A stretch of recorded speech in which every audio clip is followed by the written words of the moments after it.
Good morning. Good morning. Top of the morning to ya. That's how I'd say it if I were a leprechaun, like a little leprechaun. You know, they used to call me a leprechaun when I was a little kid. I haven't grown since a little wee child. And apparently my temper has not gotten any better either. Anyways, I am going to give you some juice today. A juice box. A high C. A high C. You remember that feeling when you were a little kid when you played real hard in the sun and then all of a sudden that cool ass auntie or random uncle just brought you a juice box that was so cold and gave you all the sugar you needed. And real talk, it came from the same cooler as the vodka and the beer. I miss that feeling. I miss being a kid. And I also miss family cookouts. This one's going to be kind of quick today. But before we get into it, I wanted to talk about an experience I had yesterday, which was the cutest little thing. I was out and about and stopped at a park, and it was a water park. Actually, there was a part of the park that was a water park. And I sat down, was chopping it up with some cool folk. I bummed a cigarette, and we just sat there and watched. And the little kids were having the greatest time. Oh, they were running and playing and laughing. And then what we all noticed, the adults, which is so funny. I never thought that I would say that, the adults. I'm adulting. I'm an adult now. Wow. What we noticed was not only were they having a good time, like running, playing, and being children, but they were flirting. They were connecting with each other. They were making little cliques. And it blew my mind. We forget how smart kids are. And I think we also don't really appreciate how much of a sacrifice they just made over the last year and some change in terms of their socialization. They are yearning to connect. And this virus is not only going to bring a reckoning, a mental and emotional and spiritual reckoning to my generation and to the generation above, but also the generations below. These little kids needed to be able to socialize, and they weren't able to. So now we have to help them catch up. Anyways, along those lines, before it comes out and before we get into the juice, and I guess this is some of the juice, what y'all need to know is it's getting ready to hit the news that the coronavirus was not just some random variant from some bat in China. It certainly did come from China, but China is over here spilling all the tea on the U.S., saying, no, U.S., you need to look at your own management of your own biological weapons. It's getting ready to come out. You might be able to find it somewhere. I've been saying this since the Genesis. Now, this podcast is not going to be the political conspiracy theorist podcast. This is all public information. But also let me say this. Welcome to the Cupid and the Pitbull podcast.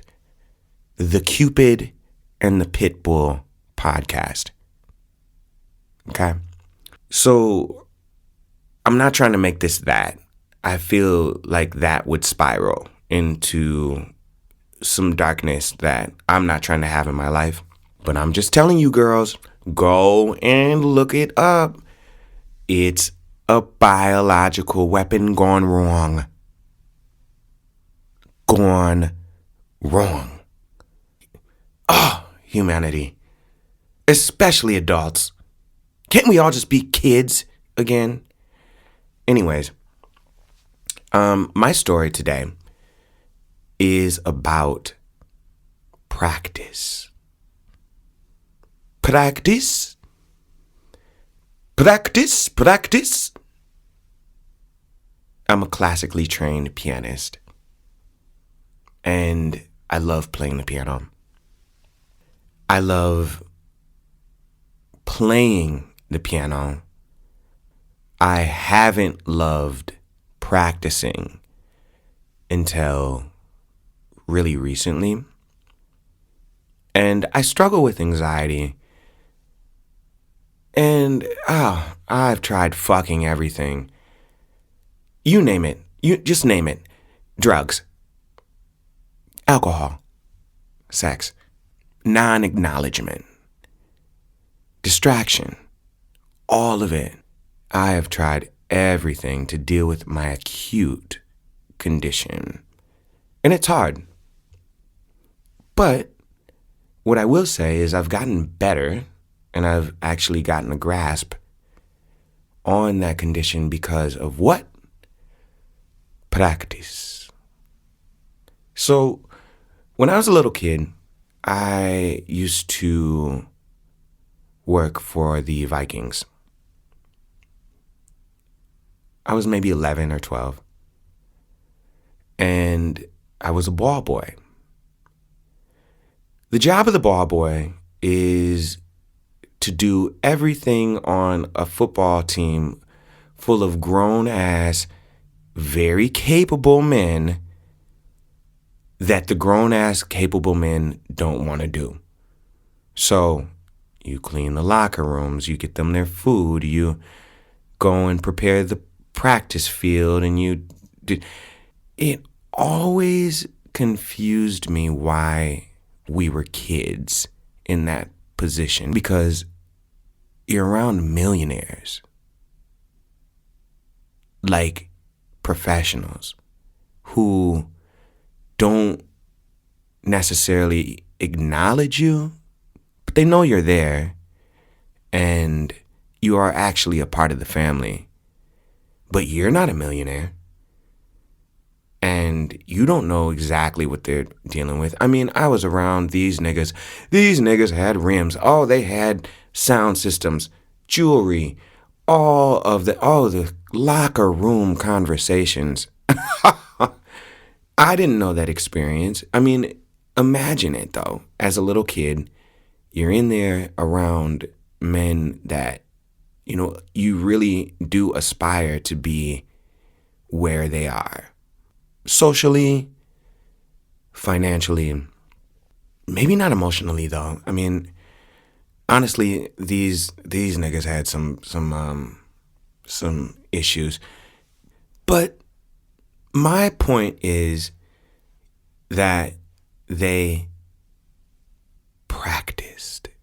And the whole reason why the ball boys were there, and not to toot my own horn, but I mean, I was the head ball boy, so I ran the other ball boys and also was able to gossip with some of the football players about what was going on in the locker rooms and at practice and at the meals, and which ball boys were stealing which cars when they said that they were going to go and wash them. I won't say any names, but some of them are famous now. Shout out to you, Larry Fitzgerald. So I was a successful ball boy. So at the end of the day, after practices, it was time for the receivers to go to what we called the jugs. The jugs. The jug is meant to simulate a pass from a quarterback. And I didn't realize this until a few times operating the jug, but there were little markers on the settings of the jug for the speed. And one said John Elway. One said Dan Marino. One said Brett Favre. Which receiver wants what smoke? And can they handle it? Because if they can't, and they can't handle it, and it's in front of the team, specifically the coaching staff, much more specifically the ownership, then guess what? The next morning, knock, knock, you've been cut. And guess whose job it was to go give that knock, knock? The ball boys. Because the ball boys, they're not accountable. Like, they didn't make the decision, but really and truly, they're delivering the news. And I remember that feeling of connecting with a player and then getting the direction from the higher ups to go and say, hey man, coach wants to see you at 5 a.m. in the morning. Football is such a savage sport, but that's why it's the best one. Anyways, my point here is, if you have been signed and you don't practice, it's only a matter of time before you get cut. And all the cuts happen before the season starts. Wow, that was a dark kind of thought, but it's really just to say, practice, practice, practice. And also, set up your environment to be able to practice and catch these balls. Because guess what, girls? The season approaches. Let's get into it. Wins, crystal ball, enemies are no approach. I be fighting with my heart, but they stay doing the most. Crystal ball, you know I've been set apart. Fear is simply just a mindset, illusions in high art. Crystal ball, now I trust you with my life. Guide me to this promised land as I fight this final fight. A cool piece of news that I have is that after some really cool feedback from some folks that I've sent the first episodes to, I have decided to upload these to YouTube. And I just hope you continue to listen and then also offer some feedback and guidance and support.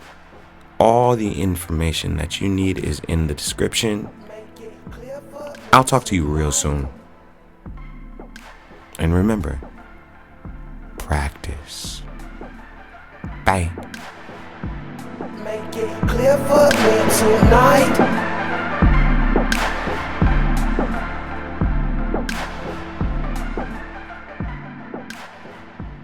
Make it clear for